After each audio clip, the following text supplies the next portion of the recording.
Good day everyone, my name is Franco Allo, and together with Tokushu Knife today we are bringing you part 1, how to care for your carbon steel Japanese kitchen knives. In part 1 of this video we will cover patina versus rust, if it is not in your hands, wipe it dry, storage solutions, and leather strops versus honing steels. Now of course you will see me waving a knife today. That is because the model knife that I will use to talk about all the topics at hand today is going to be my very own beautiful Konosuke Fujiyama FM Blue One carbon steel core with a soft iron cladding, Kyoto 210mm. This one already has a beautiful layer of patina built on it. So, what is patina?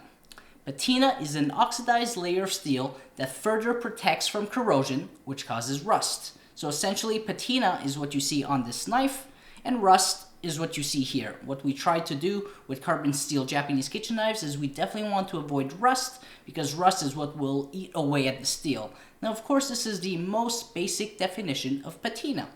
If instead you want to learn more about patina than this basic definition as well as rust, then I have a video just for you called All About Patina. Look it up, I'm sure it will meet your needs. Now that we know what patina is all about, let's dive into the next topic. If it isn't in your hands, wipe it dry. Now it doesn't matter if you're taking a break from food prep on your cutting board or if you're storing your knife away, the second the knife is down, even if it's between prep, if it's because someone rang the doorbell and it's Amazon bringing you your 4th order of the week, it's important to prevent rust from building that you wipe your knife dry. Now there's many ways you can do that. What I like to do when I'm at my workstation is just have a set of tea towels next to you. If it is not in your hands, wipe it dry on the tea towel. If you're storing the knife for the day, what I like to do when I'm washing my knife at the sink is I use water that is as hot as possible. Of course, I want to wipe it as best as possible, but if ever I miss even a drop, hopefully because the water is hot, it tends to evaporate and it can help prevent rust. Now, speaking about storing your knives for the day, there are many different storage solutions out there, and I pretty much have all of them except the one that we recommend you avoid.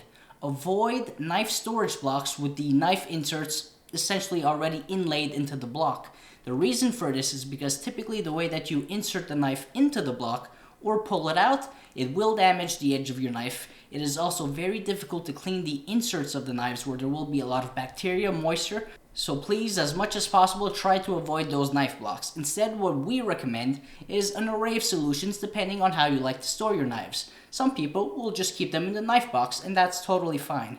However, what we often see as well is people will store them in their drawers. Now, the danger there, and there's going to be many, is A, you can easily dull your knife by banging the edge of your knife against another tool. You can damage the handle by throwing other tools on top of your knife. And so if you are going to store it in your drawer, please at least consider buying a blade guard. A blade guard would at minimum protect the blade edge, preventing you from either accidentally cutting yourself or dulling the edge of your knife.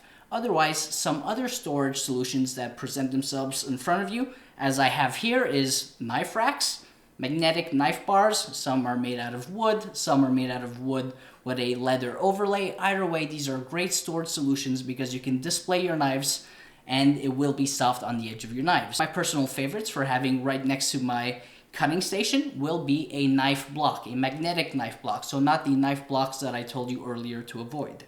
And finally, when it comes to knife maintenance, if at home you already have a leather strop or a honing steel, we highly recommend for hard carbon steel Japanese kitchen knives that you use the leather strop, which will lead to a better result. And so that's it. Today we've covered many topics: patina versus rust, if it is not in your hands, wipe it dry, knife storage solutions, as well as leather strops versus honing steels. If you want to learn how to use a leather strop, we will have a video just for you, brought together by your very own Franco Allo and Tokushu Knife, and we will be using the Tokushu Knife exclusive leather strop. If instead you're interested in acidic food staining, forced patina, and rust removal, then make sure to watch part 2 of this video.